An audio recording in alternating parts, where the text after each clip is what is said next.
Good morning, good afternoon, or good night, and welcome to Command Power, the show in which we discuss all things Magic the Gathering with a focus on Commander. And today we have a brand new deck for you, but before that, just a quick reminder to please click like and subscribe if you enjoyed my videos. We're well on our way to 1 million subscribers and every single click counts. And today's deck is going to be focused around Captain Storm Cosmium Raider. For 1 blue and 1 red, it's a legendary creature human pirate 2/2 with whenever an artifact enters the battlefield under your control, put a +1/+1 counter on target pirate you control. And today's deck is going to be a budget deck because as I looked over this commander and I got interested in it, I realized, hey, most of the cards that we can use here can be fairly cheap, so the whole deck can be put together for around $50, which I think you'll agree is incredibly cheap.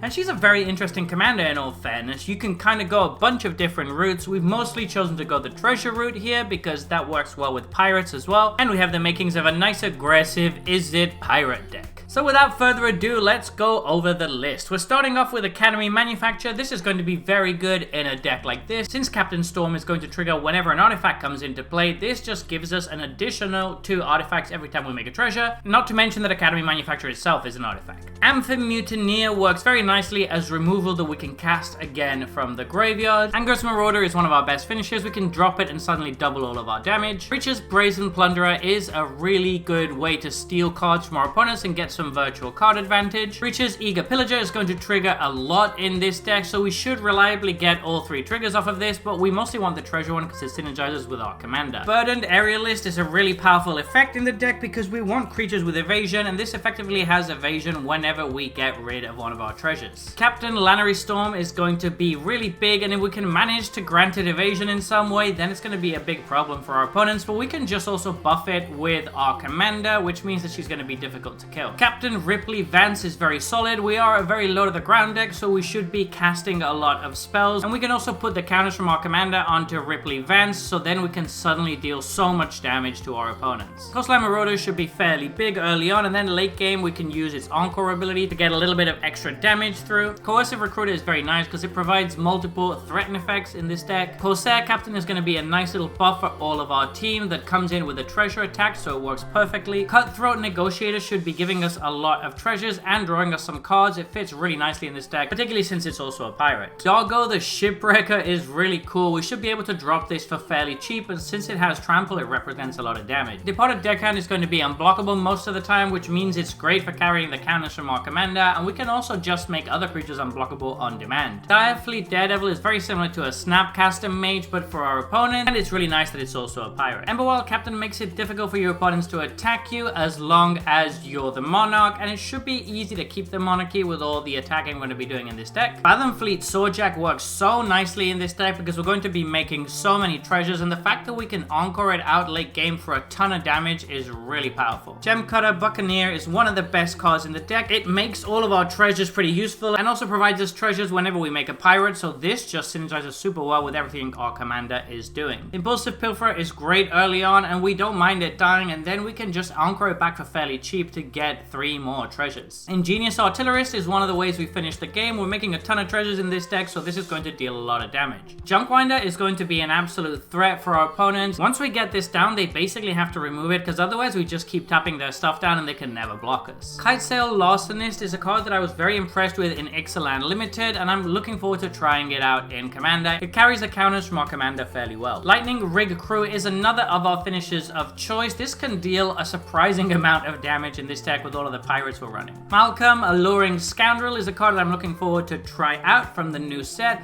Basically, it's going to give us a little bit of looting, and later on we can just get to cast stuff for free. Malcolm Keen-Eyed Navigator is really solid, particularly with something like Lightning Crew, which can trigger it through non-combat damage. Merchant Raiders is another solid card for pressing our advantage. Your opponents are rarely going to want to use a removal on this, but it basically can tap a bunch of stuff down, and they're eventually going to have to remove it. The good thing is that when they remove it, the opponent still has to wait until their next untap step before they get their creatures back. Plundering Pirate is just a nice clean card that gives us a treasure when it DTBs. Professional Facebreaker is excellent in any deck based around treasures, and this is no exception. It can even provide us some nice card advantage here. Prosperous Pirate comes in with 2 treasures attached. It's a little bit vanilla and expensive for what it does, but it does work well with our commander. Reckless Fireweaver is another of our finishers that's going to deal damage whenever we make an artifact. Rose Room Treasurer is really solid because we are going to be playing a lot of creatures, and every time we do, we're going to get a treasure token. token. Siren Stormtamer gives us a nice little bit of interaction to protect our creatures, and it's stapled onto a pirate, so what else could we ask for? Slippery Scoundrel is really good once you have the City's Blessing, because we can just load up all of the counters from our commander onto this, and it just becomes an absolute threat that requires the board to be wiped. Spyglass Siren comes in for cheap, has evasion, which means we can put counters on it pretty safely, and it also makes an artifact, so it does everything this deck wants. Stormfleet Negotiator can be really good if you get lucky, because it's going to make a bunch of artifacts, which works with our commander. It also has evasion, which again is great, and it gets to draw us cards. Stormfleet Sprinter is another really solid card that can't be blocked, so it's good for carrying the counters from our commander. Warkhide Marauder, it makes the cut just because of the evasion. It can also make blocking quite difficult by effectively removing the best creature from our opponents from combat. Xorn is obviously great in a deck that's making this many treasures. This is going to massively ramp up the amount of counters and treasures that we're getting. And Zara Renegade Recruiter is very solid. We can steal a creature from our opponent's hand, which allows for all sorts of shenanigans. It also has flying, which means it carries counters well. Moving on to sorceries, we have Brass's Bounty. This had to make the cut in this deck because it's just going to make us so many treasure tokens late game. For instance, Big Score and Unexpected Windfall synergize very well with what the deck is trying to do, whilst providing us a nice little bit of card advantage. Siren's Ruse can be protection for one of our creatures that also draws us a card. Spell Swindle is a counter spell that also gives us a ton of treasures. And for artifacts, we have Beamtown Boomstick, which is one of the best ways we can make treasures repeatedly. Diamond Pickaxe and Gold Vein Pick are all slightly different versions of this effect. They all have different advantages and disadvantages. Bident of Thassa and the Indomitable both allow us to draw a bunch of cards since we are running quite a bit of evasion. The Indomitable in particular is really great because even if they remove it, we can cast it again from the graveyard. Dowsing Device is going to be really good early game when we have artifacts entering the battlefield. Eventually it's going to flip over to Geode Grotto, and it's almost worse, so it's a pity that it flips because we have to pay for the haste this time, although it is going to give a pretty significant buff. Fell Flagship boosts all of our pirates passively. That's great, but also it can just randomly sneak through to make an opponent discard a card. The Belligerent is a really nice vehicle because it gives us a treasure whenever it attacks, and it also gives us a little bit of virtual card advantage, which is always welcome. And Treasure Map is going to eventually provide us a way to use all of the treasures we're making, and in the meantime it's going to scry turn after turn, which are both very strong effects. Moving on to enchantments, we have Brazen Cannonade. I could not include this in a deck based around Ixalan pirates. This provides a little bit of card advantage and also deals a ton of damage when our attacking creatures die. Curse of Opulence is really solid and it's going to provide us a lot of artifacts for our commander. Guild Artisan is a nice way to make some treasure tokens with our commander. Kindred Discovery is going to draw us a lot of cards because we're playing a lot of pirates and we're also a very aggressive deck. Molten Echoes is going to give us a copy of every pirate we play. That's fantastic, and we don't care that they die at the end of turn because a lot of them have ETBs and we're an aggressive deck anyway. Reflections of Littjara is a similar effect to Molten Echoes. It's a little bit more expensive, but we do get to keep the pirates permanently. Sticky Fingers not only has a great name, but it's also a very similar effect to Beamtown Beatstick, and we definitely want that. And Storm the Vault should provide us some treasures early game and then flip into Tolarian Academy, which as you all know is an absolutely broken magic card. Moving on to lands, I just wanted to talk about Rogue's Passage because since we're putting a lot of counters on things, it can sometimes be the case that we can KO someone with commander damage by stacking a bunch of counters on Captain Storm, so it's nice to be able to give her unblockable in those kind of situations. So there you have it, a pretty strong looking pirate deck for just $50. What do you think about this one? Are there any cards I missed? Any cards you would add if you didn't have a budget restriction? Let me know in the comments section below. I read all comments and respond to all of them too. And if you enjoyed this video, don't forget to click like or subscribe.